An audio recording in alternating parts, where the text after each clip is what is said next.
Hey guys, this is Hell Hades. This is going to be another account takeover of Audacity. So what have we got here? Audacity would like me to look at Clan Boss. So Clan Boss is doing between 12 and 14 million with his team right now on Nightmare. Let's just show you what team we've been running. So we've got a Jareg lead for a decreased attack. We've got poison, and healing, and counter attack. So solid build. We don't have any decreased defense or weakening that setup at the moment, which is probably where some of the damage is going. Also, it's not the best team to auto with having a Xavier in there. So perhaps we'll play around a little bit with that. So yeah, between 12 and 14 million. So that's basically just about a free key on Nightmare.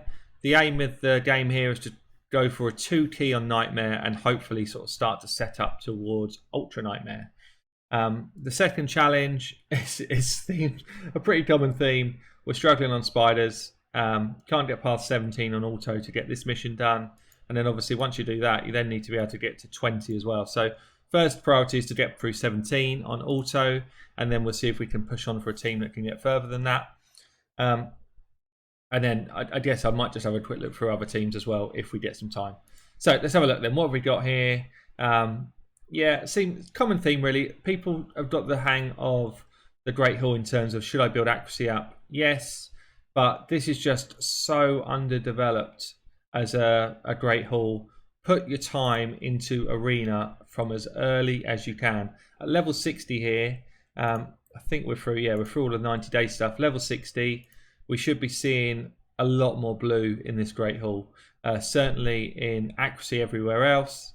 So what this means is it's really difficult to build the right sort of teams with the gear that you want if you don't have the additional stats coming through from accuracy. If all of these here were level 5 and 6, we'd be getting another 30-40 accuracy on every champion in the game, which means that we don't necessarily require accuracy sets on everybody, or the banner to be a kind of max level 6 accuracy banner. If you don't have it, pushing from Nightmare to Ultra Nightmare becomes really difficult to do. It just means that you need much better gear, and then obviously we come back round to everyone doesn't have that gear, so it's hard to do. Similarly with defense. Defense is a really important stat for Clan Boss. If you're able to push this up to level 6, 10%, then it's almost the equivalent of having an extra level piece of gear on all of your items. So it's huge, don't neglect your Great Hall, guys. So let's have a look at what we've got to play with here. I'm going to start with the Vault just to make sure we haven't got anything hiding that I want. Cold Hearts will probably come out to play when we look at spiders, so let's get her out. We might also need, I think it's not Lures, it's the other one, but I know she's good at spiders. We've got Gaelic in there, which could be good for spiders. I guess I should take her out even though I don't really like her much. For other stuff, okay, so that feels about right. Let's see what we've got here then to play with. So Audacity has actually done a real clean up here and just kind of left champions out that are strong. So for Clan Boss, what would I do? On the face of it, I would want Duchess in my team. I would want somebody who does decrease attack, so it's probably going to be the Jareg, stays in the team. Ideally, I'd want decreased defense and weaken, which is where this cheeky fella comes in. So we've got 1, 2, 3. I'm going to need counter attacks, that makes 4. And I'm going to need poison, which means 5. Now the question is, in this setup, is this 5 or is this 5?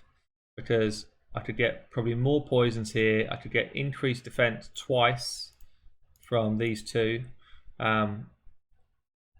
Or is the answer that Duchess doesn't come in, even though she brings a lot of survivability and she gives me extra speed to play with, and Bad L and Steel Skull come in. They're both really genuine options. I kind of love Duchess at the moment, so maybe I'm steering towards her, but then having somebody who heals you constantly throughout the game means that you actually don't need everybody in lifesteal gear. And if everyone doesn't have to wear lifesteal gear, it's much easier to gear a team. So we're going to go Bad L, we're going to go Razin, Jareg, Skull Crusher, and Steel Skull. See how that goes. So I should have enough poisons with this. I should have increased defense with 2 champions, so it's up pretty much all the time. We've got decreased attack, weaken, decreased defense, counter attack. Pretty much everything we need. Okay, cool. Let's get into it. So I guess we'll start off just by looking at their stats individually. So obviously Steel Skull is not built for Clan Boss, so kind of disregard him. He's got an Occult Brawler here as well, actually, for poison, but I think with this setup it's not as good. Juliana was built for Clan Boss, and good accuracy, good speed, probably a bit low in defense, but she's not going to be in my team. Let's see, Xavier was built for Clan Boss, and she is slow, poor defense, poor accuracy. I'm not really sure about this build at all. I'm not really sure what we're trying to do with this build. Even for dungeons, I don't really get the build. So I think you still have to have accuracy to deal the damage from the poison. So I don't really get this build, but we're not going to use her anyway, but I would not see this as a great build. Razin, we've got good defense, incredibly slow, good accuracy. Again, not a great Clan Boss build. We need to be over 170 for Clan Boss to make him useful. I don't think he was in the lineup though, so it might be why his build's so weird. So Badel was in the lineup. What we got here? Good defense, good speed, bit low on accuracy, very high HP. So we've probably got an HP something on here. Maybe boots? Yeah, HP boots. Probably some HP down here as well, and some attack. So, and HP there. Okay, so this is where we're lacking the accuracy, and I would push this into defense, and I would push this into defense. After that, this is actually a really good build. It's just whether we've got those items. It might be that we're lacking the banners, yeah, which is often the case. When we get to this sort of level, I'd say this is kind of mid-level going into endgame. You're often lacking those kind of few items. Let's see, is she built? She's just built for speed. She must be arena build right now. Skull Crusher is definitely built for Clan Boss. 171, absolutely bob on, well done. 3.5k defense is good. High HP is pretty good. Let's just see what we've got here then. So, yowza. I'm going to let you just take a second and work out what is wrong with this. Let's do some maths here. So, this Skull Crusher has got 1189 defense. We are adding 225 because we'd rolled this flat stat piece up. 225 into 1189. That's going to be about 25% of that number. So we're adding about 25% defense from this flat stat. If we were putting on a 5-star defense percentage piece, that would be 50%. So instead of gaining plus 25% with this, we would double the percentage. Flat stats go in the bin 99.9% of the time. The only reason that this one would be used potentially is you take it off of this guy, you put it onto somebody in your arena team who you want to be fast, and this is the fastest piece you've got. For that reason, it's keepable. That's the only way. If this was not a speed set, it's 100% straight in the bin. Flat stats in the bin, guys. I need to get it out there. Help me get it out there. Spread the word. Flat stats in the bin. Right. This is okay. The rest of the rolls are actually quite shocking, but you have to kind of get what you've got with some of the chests and stuff. And then this is okay as well. Not bad, actually. Not bad. So, okay. So anyway, it might just be we got this on there because it hits the speed cap, but it just means we're lacking. Yeah, we could get another 400 odd defense just by reworking this stuff. The banner ideally would be defense again. So this one is better, easily. This potentially should be defense, yeah, okay. This is actually brilliant. So defense, flat stat is your best you're going to get on a ring. Then you've got a triple roll into defense on the ring. That's how he's kind of boosting his stats up beyond where we are. So, Skull Crusher is going to improve. There's definitely improvements there. I think I've checked everybody. Did I check Jareg? No, Jareg. So, Jareg, good speed, Great defense, great HP, a little bit low on accuracy, but otherwise that is a fantastic build. That there is 10 out of 10, 9 out of 10 because of accuracy, but it's really close to 10 out of 10 build. Probably means we haven't got an accuracy banner on. If we had one, we would put it on. We don't, so we need to find the accuracy somewhere else. We found some here, which is great, really well done. All the rest of that is perfect. So all we need to do really is just try and get a bit more accuracy at the top. I think the way I would do that is probably by just trying to get a set of accuracy at the top somewhere. Well, I found something I'm going to change anyway. 3,480 HP. As a percentage of his 23,000 base HP, that's about 15% if maths are working for me today. So this is worth about 15%, this 5-star piece. If that was an HP percentage set of boots, it would be worth 50%, which would be 11,500 HP. Almost, what's that, 8,000 HP more. Flat stats are not the way to go in this game. Woo! Let's get on to re-gearing people. So after looking at the gear on a couple of those champs, I'm a bit afraid of what I'm going to find. So far so good. I'm pretty much, if there's not many items, I tend to leave them. If there are, apart from I always check gloves, chests and boots, because that's where you might find those items that are just useless for a set. This one, for example, so you're looking to gain the benefit of plus 15% defense from a set bonus. That's kind of why you've got these gloves. Now, these ones are an attack percentage pair of gloves.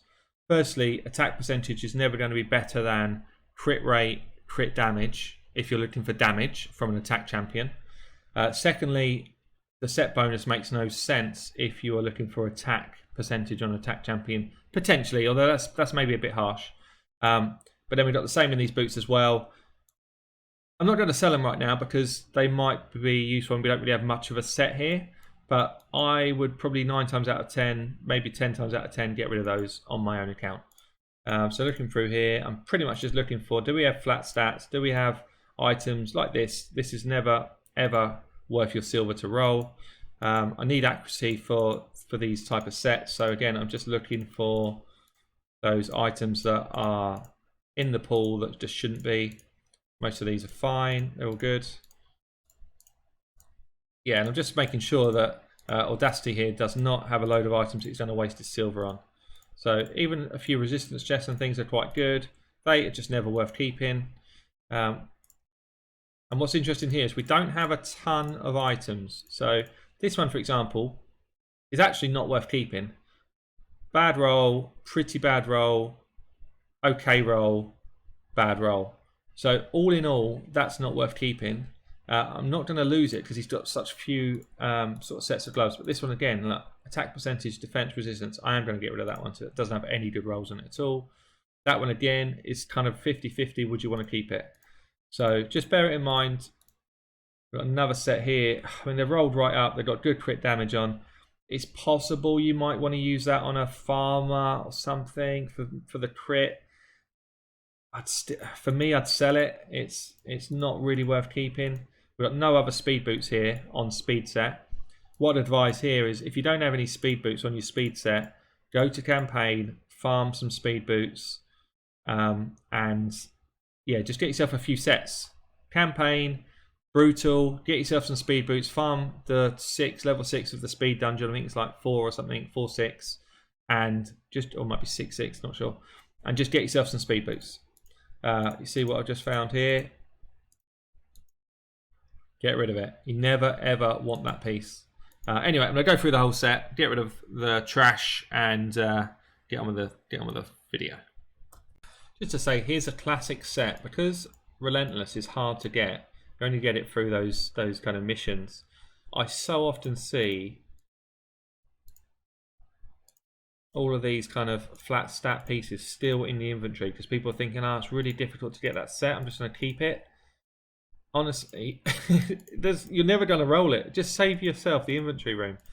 When are you ever going to roll these boots? When would you ever roll them? What? Because you want to get 4 speed rolls? and get a small amount of attack. It's just, there's never a single time in this game that you'd want to roll those boots. And you tend to get it when there's these kind of niche sets where there's not many, where it's quite hard to get them. I tend to see that people keep more of them because they think, oh, maybe I just want to get the set bonus. It's no point getting a set bonus over good stats. So we've got here what we're at about 150 items that we're going to be burning through shortly. Just seeing if we've got any others down here. We're in pretty good order down here. I always find it in this sort of sets as well, but there's not much stuff down here. So 157 going out of 600, so about 25% of the items straight in the bin. Off we go, and now we're ready to start to re-gear our champions. We've got some good silver in the coffers, 49 million. Good job, Audacity. It's much easier for me to do my work if I've got some silver to play with. And yeah, what I'm going to do, I'll start with Skull Crusher.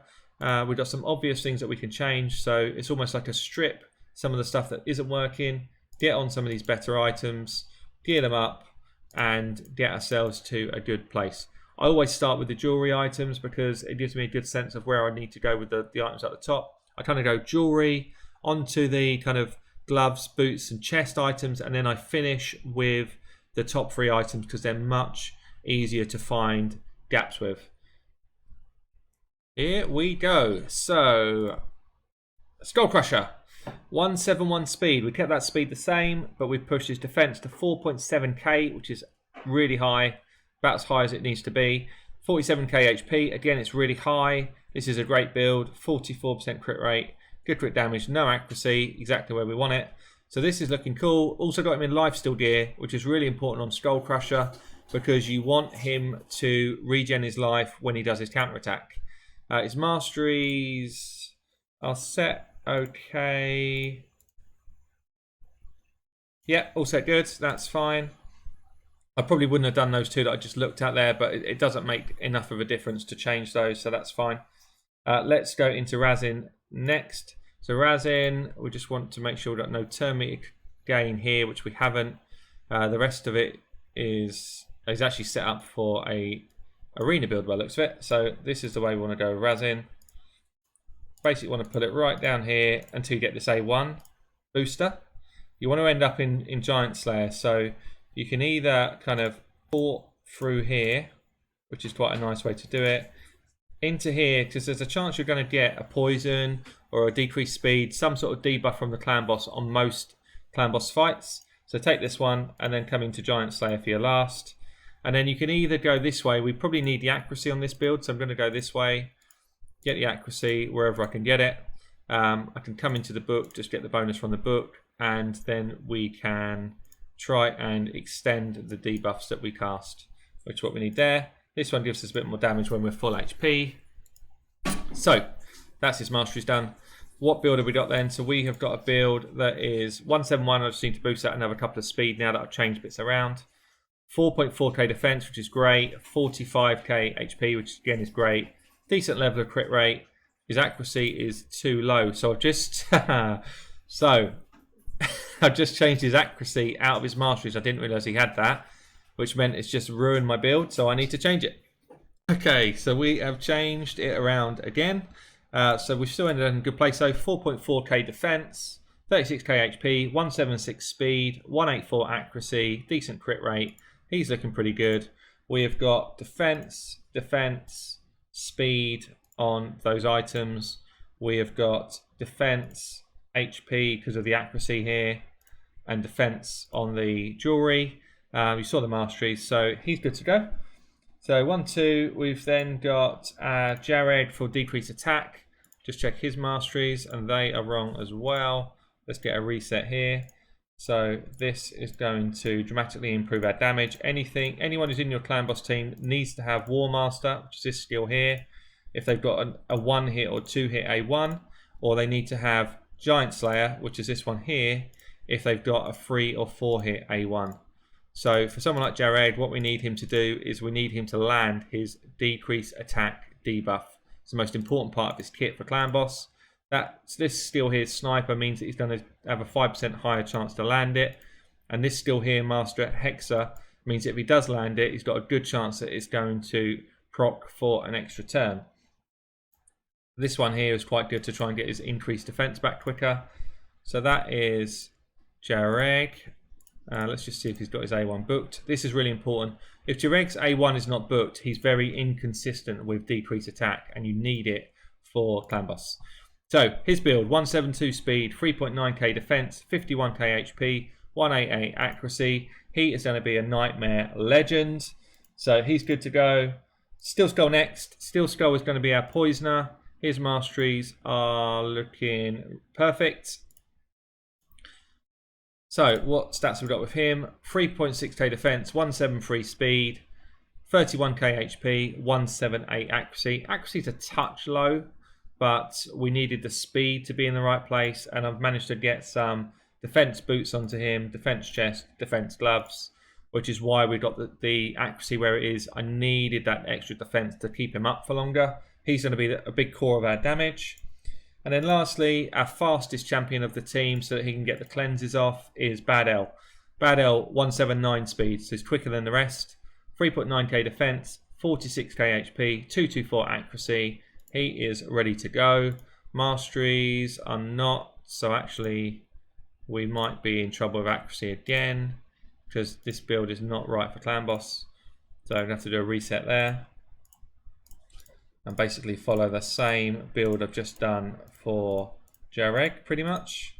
So we're going to go accuracy, into accuracy, into accuracy, into book, into...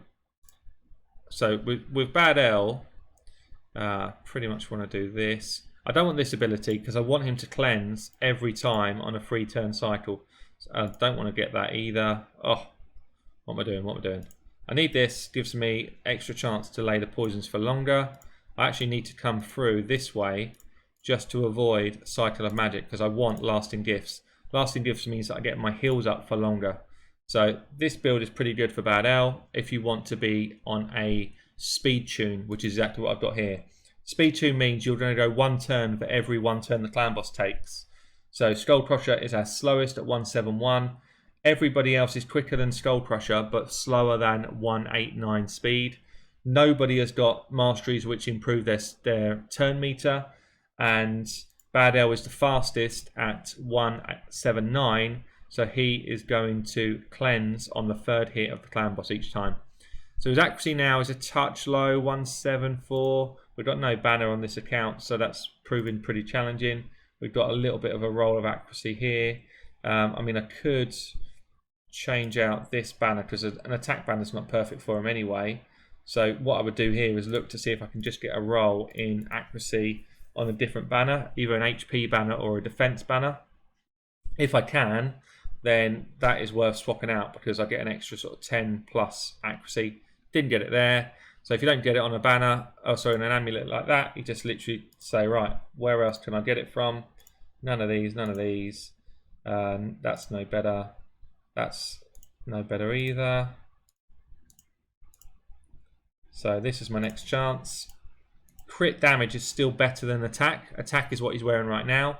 The ideal though is to have more defensive ones, but crit damage is quite good on Bad L because every hit he does heals the rest of his team anyway. So please go there, yes. Okay, so this is going to be our amulet. I'm going to roll this one up to 16 and then we can get cracking with a test fight.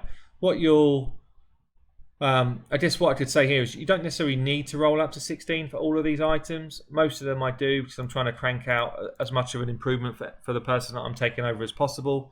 I wouldn't roll something up to 16 if I don't feel like it's going to be a long-term investment. So for example, this one I'm going to roll up to 12 because there's a chance that if you've got a better defense banner, you would put it on him. So 12 gives us a decent amount of stats. And we get obviously the additional crit damage from the build, so that's pretty useful. I'll show you as well on Razin. There's a banner on the Razin that I didn't roll up to 16 because there's just no point in me taking it further because as soon as you get an accuracy banner for him, you're going to switch that out. So there we go, a little bit more defense, nothing major. I'm just going to see if we've got any accuracy yet. So because we're a bit short on accuracy, I'm just going to pump it a little bit through the runes. So what we've got here, we're going to equip that. We're getting 11 more accuracy. We lose a little bit of our defensive stats, but that's worthwhile. So we're up to 185 now, which is better. So yes, if you look at Raz in here, we've got a level 14 banner. I could get a bit more defense and roll that up, but as soon as we get an accuracy banner, that would swap anyway. Okay, team is good to go. Let's get in. Let's have a fight. Let's see if this clan boss wants to party, and let's do it. So you two out. This is fine. We're gonna go Raz in as number 2. We're gonna go who do I just do? Steel Skull. So we've got decrease attack, increase defense, ally protection. Decrease defense, weaken. Poisons, increase defense and heal. Counter attack, ally protection, poisons and healing. This should be a great team. So we were doing 11 to 14 million. So it was a free key for Audacity on a good day. A free key on a good day. What we're looking for here is to try and push this up to 2 keys, which I'm certain this team is going to be able to do with the build we've just done. So that's what we're looking for. So you see here, my setup is load the poisons, load the decrease defense and weaken, load the decrease attack, and then just sort of slam in with A1s. We will do more damage if I manualed the whole thing. Definitely, without doubt, we would do more damage. Most people don't want to do that. I could equally just press auto right now and this team would run fine. Bad L would always be at the right timing. Skull Crusher would always be at the right timing for his counter attack. Everything has been geared to basically roll really smoothly on auto. So that's what I'm going to do. I'm going to throw the auto. As you see here, here comes a Bad L heal. We've got a stun here. Here comes a Bad L heal. Removes the stun so that we're always in sync. We're back round to the kind of cycle again. So an A1 with Steel Skull. We're going to throw up ally protection and we're going to throw up counter attack. Actually, I didn't need the ally protection there. But yeah, so you see there, counter attack falls in at exactly the right time. Everyone's in sync and we carry on. So the only benefit from doing manual is someone like a Razin, I am doing his A1 as opposed to his A3, which means I just get a bit more damage off, but I don't need to do it to get the damage off. So I'm going to auto it now, and then I'll show you how we get on at the end. Okay, so we're kicking out about 17 million damage. Feels like Steel Skull is not booked. Yeah, okay. So at the moment we're only getting 10% chance to lay that poison, which goes up to 35% chance if you book it. That's why we're struggling here. So actually what would be better for this team right now, even though we want his increased defense and his heals and stuff, he's not the best candidate for this team right now. We'd be better off going with Juliana or the Occult Brawler. So I actually prefer Occult Brawler to Juliana. I think we'll just quickly build up Occult Brawler to a reasonable level. And I'll just advise that we go ahead and get Steel Skull booked as soon as possible. And yeah, let's do a second run in a minute. Okay, we're just going to try a run where we replace Steel Skull for a Occult Brawler. So Occult Brawler is also not booked, but you'll see here, even unbooked, he's got a 50% chance of laying his poison. His passive is automatic, so don't need to be booked. And his A2 is basically just going to get a cooldown and a bit more damage. So it doesn't really need books. Books are just a kind of luxury on an Occult Brawler. So just put him up to 172 speed. His defense is too low, 2.6k, good HP, okay accuracy. So his build is kind of scrappy, but we don't have an accuracy banner again. I could book these. I could put these up to another kind of couple of hundred defense, which normally I would do. I don't want to burn through too much silver because I think Steel Skull's still the end game. We just need books there. So I think what we're going to do is just jump in, try Occult Brawler in this same setup, see if we can break over that kind of 17 mil, which I've basically done 2 keys in a row. So let's see what happens if we got a poison that can lay poisons in the team. Obviously we're going to lose a bit of the defense up. We're going to lose the heal, but other than that, I think we're all good. So to throw it on, just literally throw it on auto from the start, and we're going to get basically, yeah, we should get a good deal of damage off. So you see here, instantly we've got an extra poison going up. because of the passive from Occult Brawler. Occult Brawler is actually one of the highest poison damage dealers in the game. Look at how often he's getting those off already. So yeah, I'm going to let this run and then we'll see what the damage is with this team. Okay, we are coming to the end. 8 minutes in. This has been okay. Occult Brawler did go down early as expected, but there you go, 25.5 million. So the difference is we've got a poison that's landing poison, 25.5 million. That is going to be an easy 2 key for this team. Get a bit more defense into Occult Brawler and you probably push in more like 28 million. So decent setup there. Now the question was, could I push a team into Ultra Nightmare? This team is going to struggle with Ultra Nightmare. I don't think, let's see if we've got any keys to give it a go. No, any juicy rewards that are keys floating around? No. Yeah, so I don't think that this team is going to do a whole lot on Ultra Nightmare. So if we're only doing 25.5 million in Nightmare, the next step up to get any sort of rewards here, I'd need to be doing, let's assume it's a 4 key. So you basically need to be doing, what, 14 to 15 million? No, more than that. What, 18 million? Around 17 to 18 million per key on this chest. That is going to be difficult to do. We'll try one run. I don't think this team's got enough about it to do that, but we'll try. Now the thing here is, because everyone is less speed than the clan boss, you have to wait to do things like the Bad L's poison. I can't do it now. I have to wait until the first stun has happened. So everyone else I can do stuff with, apart from Bad L and Skull Crusher, I have to wait for both of them to do the stun. See here, we're just getting resistances all round because our level of accuracy and that type of stuff is not high enough. It comes back to what I was saying right at the start of the video about the Great Hall. If we had a better Great Hall, and I think if we had some accuracy banners in this team somewhere, we'd have a chance, but we don't. So you see here, we get to this stage, first stun has happened. Bad L then goes in with the cleanse, so that still works. We auto attack, we auto attack, we auto attack, and then our Skull Crusher does his counter attack, and now I can hit auto. So I had to wait for that first stun for Bad L cleanse, Skull Crusher counter attack. Now I hit auto, and this team will sync perfectly with the clan boss.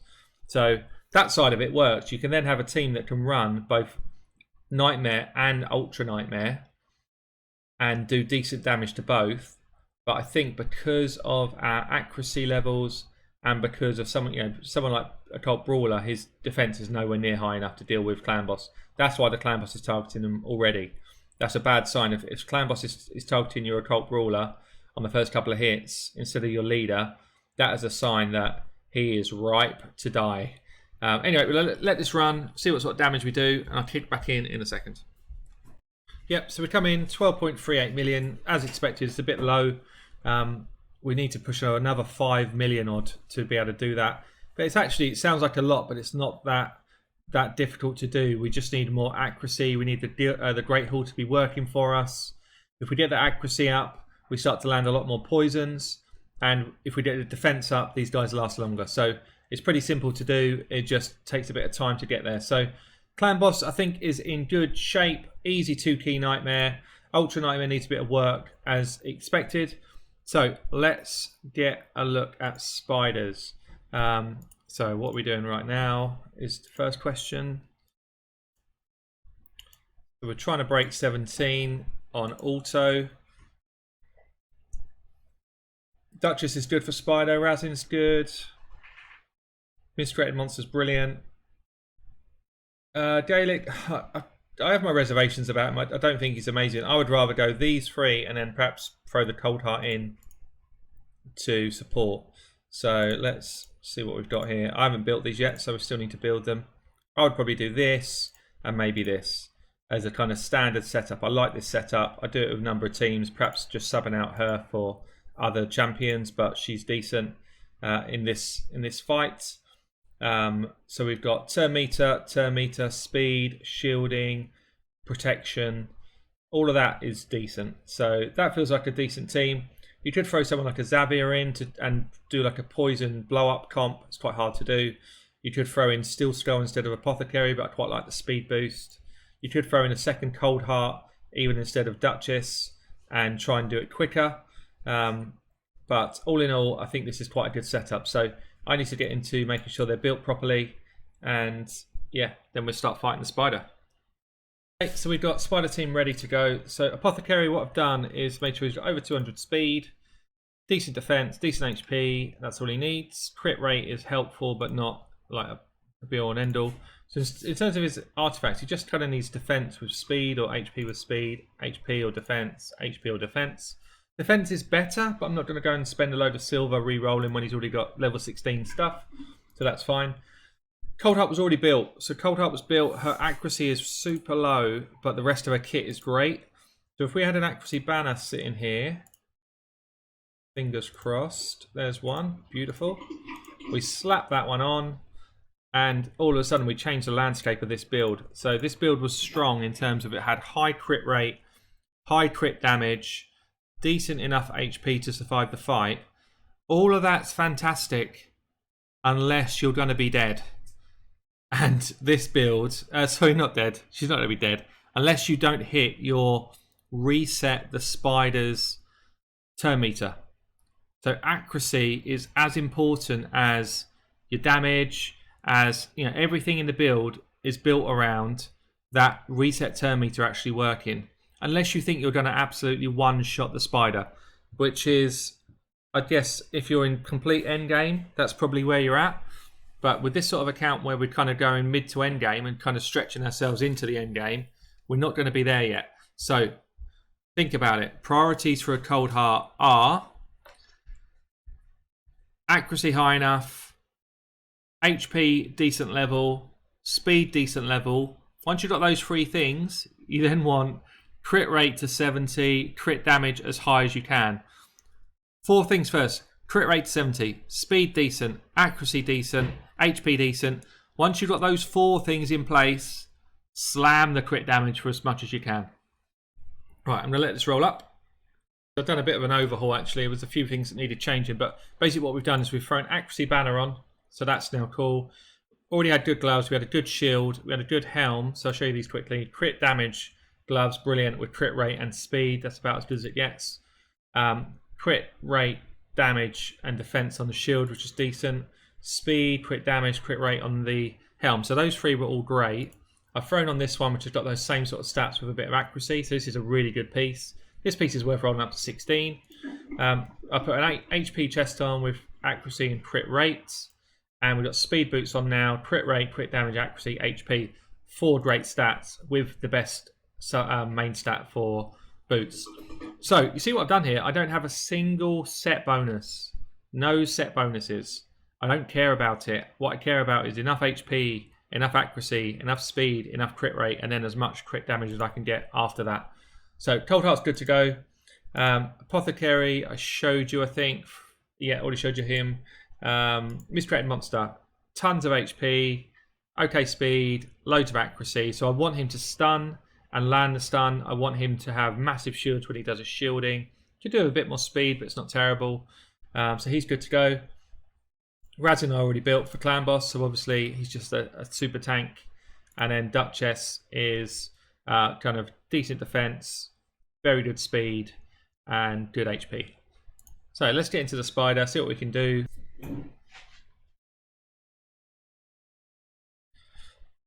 So the hope is that I get at least one of them to be able to do their decrease turn meter in each cycle. And the trouble I've got at the moment is my one is not doing it there. So one kicked in fine, other one's kicked in well. That's the high damage one. Good. Okay, so we've at least shedded some damage on this spider. Potentially this is a quicker route to doing it as well. The challenge is obviously these Cold Hearts are quite squishy, so even with Ally Protect on, which this one here, and obviously the Apothecary doing the heals, there's a good chance they're going to drop, and we need these shields to kind of keep us healthy right the way through, and the heals coming obviously from the Apothecary. So first kind of damage reset, we've done maybe a third of the damage we need. We're waiting on the recycling of abilities here. That's not great that we've got things like sleeps going on. I just can't afford for any. It's a pretty risky strat. See how quickly she's going down. I think she's probably dead before she even gets the next ability off, and then straight away onto the next one. So that's why it's a risky strat. We don't have as much sustain with it. I could sub out the Apothecary and go for somebody like a Bad L who's going to give us that cleanse. Because even then, look, we're just... Oh, got Heartseeker off though. We're just always in trouble. We're always in trouble. Or maybe a Duchess instead of the Apothecary could be good because she hides the damage. But we don't have a heal. So yeah, there's a whole lot of stuff you have to kind of consider here. So we've had a second reset coming up for 2 minutes. And we're not too far forward from where we were at the end of the first one, to be fair. But actually, if we had a tank who was taking the damage instead of these Cold Hearts, then this would be a kind of walkover team. If we were forcing the damage onto Razin, for example, maybe that'd be better. Maybe I got too much HP on the Razin, really. So we've got a bit of decreased turn meter off there. It wasn't a big hit, though. That's our weaker Cold Heart that's staying alive, unfortunately. There she goes, and that is wiped run. I want to try and force the Spiderlings to attack Razin instead of my Cold Hearts. So what I'm going to do here, just as a test, see at the moment we've got total stats 35k on Razin. My Cold Hearts have got between them, what we're doing, 33, just over 33, nearly 34, and 33.5. So what I actually need to do is I need to try and force the Spiderlings to see Razin as someone who's a bit more of a juicy target. So I'm just going to switch this in for a second. Reduce his HP below the Cold Hearts and see if this changes the direction of the Spiderlings onto Razin. That way 2 Cold Hearts get to stay alive. They do their thing. And we do more damage. Razin can obviously take the hits much easier than any of the Cold Hearts can. If the Cold Hearts stay alive, we've got a good chance of winning this because we've got 2 now. Yeah, there we go. So see the difference there? Very simple minor adjustment, but now we've got the focus on our tank who can take a lot more hits, and Apothecary and Miscreated Monster have got a good chance of keeping him alive, whereas they've got a really bad chance of keeping a Cold Heart alive. So we're going to get the Spider sucking the Spiderlings in a second. We didn't manage to get off our decreased defense right up front, which meant we didn't really do a lot of damage. So we're hoping that we get decreased defense off in a second before the next Heartseekers go off. And providing we do, we're in a good chance here of winning this fight. So in terms of min-maxing or just gearing in the right way, something so simple as just playing around with HP pools to try and force the enemy to do what you want it to do, it's huge in this game. So we've got 1 Heartseeker off there. We should have the second one coming up next. Here we go. Drop the turn meter again. So we're now under half health on the Spiderling. Drop the turn meter from Razin. And now we are cooking on gas. So what, 1 minute 30 in. Everyone's nice and healthy.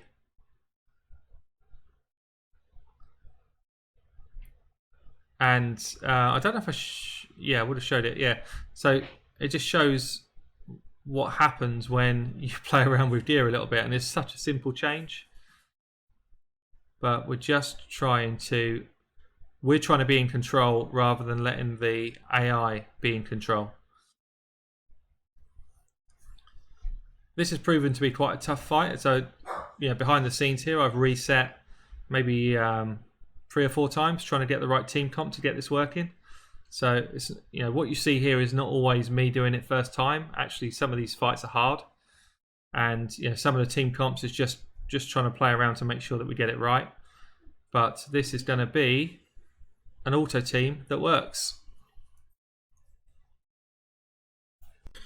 So moving on to Spider 18, basically the same team works because it's a blue affinity. All of my champs are either red or blue. So we're just going to hope that we get the same sort of traction that the Spiderlings go after Razin. If they do, everything is good and we should just go ahead and complete this one straight away again.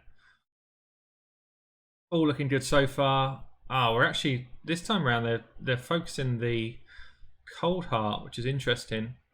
I wonder why that change has happened because the gearing shouldn't have made a difference. Maybe they just get a bit cleverer. I don't know. That seems weird to me. But we should be good anyway. I think we've got enough in this team to be able to deal with it. So we should get sucking from the Spiderlings now. Again, we've kind of done a chunk of damage, not a lot. We don't expect a lot on that first wave. It's from here on in that you expect to start to get the benefit. And again, it's just about here, rotating the abilities. I'm not going to show you the whole fight because it will end up being boring, but basically this team comp should be fine to deal with it, and then we'll move on again.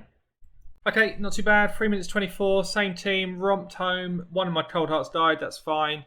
Got through 18, easy enough. 19 is always a challenge. Have we even done 19 on this account? Let's have a look.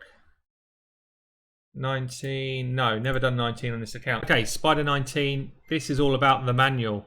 So I'm not going to try and just throw it an auto here. I just want to get through it. Once we're through it, we're on to easier stuff. 19 is the hardest level in the whole game. I don't want to use any of my main abilities until the spider has eaten all of the Spiderlings for the first time. Maybe I'll throw decreased defense and weaken on actually because I want that to rotate back as quick as possible. That's landed, that's good. Everyone else though, A1s. Or do I want to do shield? 310 toward, yeah, we'll do. I'm going to put shields up just so we don't take unnecessary damage at the start here. But basically here, it's A1's in until she does that first reset. At which stage, we then go full on nuke. So, see here, we've got the decreased defense and weaken up. Keep going with these A1s. He's in a bit of trouble, so I'm actually going to do block debuffs and get my increased attack up because we know that we're about to get the sucking of spiders anyway. All of the damage then focuses on to the Duchess. Keep down A1s with the Cold Hearts. Don't die. Miscreated monster, thank you. Please don't die from that poison. Might do actually. So we don't need to use this yet. We're just going to go A1 for some damage. He's going to die, which is really annoying. But I can pick him up anyway. Or actually got a little shield there from Duchess. That might be enough to keep him up. So do I want to go for Heartseeker yet? Probably not. I'm just going to go A2. Waiting for the turn meter to grow before I do that. Heartseeker now. Don't need to because Razin's got his turn meter drop. So we're going to go A2 again. Turn meter drop here. Control those Spiderlings. Resurrect. Big fella. Back in the game. I don't need to do my turn meter drop yet. A1's here. Now we're going to do the turn meter drop for one of the Cold Hearts. Just keeping the turn meter under control. I'm going to try and reset the decreased defense and weaken. Great, we got that. Throw out the shields so that Miscreated Monster can take a hit. One more turn there on the Duchess sort of save ability. Hopefully we get a turn meter reset here. So we get a good old chunky turn meter back. And now we're just kind of playing for resets. So at this stage we are keeping ourselves in the game, trying to thin down these Spiderlings as much as possible. Miscreated Monster keeps himself nice and healthy. Duchess keeps us nice and healthy as well. And she takes the pain for a little while. Miscreated Monster's obviously taking half of it with his passive. Or not his passive, his ability is just thrown in there, the ally protection. And at this stage we are just... Basically we're working to try and get all of our turn meter resets back as quickly as we can. So we've got 2 turns here on this one. Got another turn here on yet before we get our shield back. But everyone is pretty comfortable. We've got another full turn meter now before we're in trouble. But we are sort of slowly cycling back these abilities. I'm going to pick up Miscreated Monster again before too much trouble happens. There he is. One more turn before this Heartseeker. It's probably not going to be back before we need it, before she gets a sort of full regen, which is a shame. Don't die, don't die. So stop them attacking her. Try and get the reset again, which we got. Need the shielding now, which we've got. Would have preferred. Ah, here we go. Perfect. Heartseeker. Drop the turn meter. Whew, this is tough. It's a really tough fight, guys. Anyone who kind of is at this stage, it's really tough to get through this 19. One more turn on another turn meter drop. We're not going to kill it straight off here. So we just need to survive the next hit. And then it'll probably be about half health once it comes back. Try and thin some of these spiderlings down. Oh, nice. We've got the Heartseeker. Is that enough? Yes, it is. 4 minutes. Spider 19 down again. Get in the bin, Spider. Get in the bin. See you later. Spider 19 is down. I don't know why we've got the silly circle going on. I hope it counts. But that's the first attempt on Spider 19 properly. But you see there, you've just got to manual it. I don't know what's going on here. The game's gone whirly gears. Okay, I'm going to cut the video and see what's going on. Oh, no, don't worry. There we are. Just about come on in time. Good. So, just Spider 20 to go. Obviously, it's a green affinity, so Razin becomes far less useful. That is a problem for us. If we want to auto 20, you kind of need somebody that's got AoE decreased defense. That is not Razin. The rest of the team actually works perfectly fine, but we don't have a Tyrell in this team. We've got a Robar who's also red affinity. So it might well be that you just have to switch out Razin and go for HP burn. So Spider 20 then, we've got HP burn coming in, pairs really well with the Duchess, 2 turn meter controls, bit of shielding. This is a bit of a speed comp if it works, so we should get increased attack straight away. There it is, which enables Ultimate Gaelic to do his ability, his HP burn ability. There it is. What do we get there? 1, 2, 3, 4, 5, 6, 7, which is good. Every time one of those Spiderlings moves, we get a chunk of damage going off. Now we just want to get turn meter control from the Cold Hearts, which we're getting. Miscreated Monsters in there for his shielding. Another one there. Look at the damage already. 29 seconds in. HP burns are ticking like crazy. And so far, so good. So that's the easy part of the fight. The hard part is to actually recycle those abilities back in time to kill this spider. Unless we do it in a one-shot, which is probably unlikely. I don't think we've quite got enough damage in the team. So this one's probably going to die. Unless we might get a shield in here. Yeah, that's good. Hopefully the spider sucks in the main spiders now. Yeah, cool. So we've got a third of the HP left. Now what we hope for is that Ultimate Gaelic does his HP burn whilst we've still got this increased attack up. This is what it relies on now. So if it's not next turn, then he's going to fall out of sync and he'll do no damage. That's the challenge with Ultimate Gaelic, is getting him in the right place. So far, so good. There it is. HP burns back up. That should be the fight. That should be good. So we've still got Cold Hearts recycling their abilities. There's one. And we're going to come in probably in less than 2 minutes here. Because all of these, if I did nothing else, these Spiderlings kill the boss at this stage. Bang, there it goes, 146, auto 20. You're dead, Spider. Get in the bin. Woo! Game over. So, what have we done? Spider gone from 16 to 20 on auto. Welcome, Cold Heart. Cold Heart, you're welcome. Arbiter's going to be coming in, and we have moved the clan boss damage. Basically doubled it again. I feel like I say that every video. Doubled the clan boss damage. We're not quite there on Ultimate Clan Boss yet, but we're moving on the right direction. Hell Hades, signing out.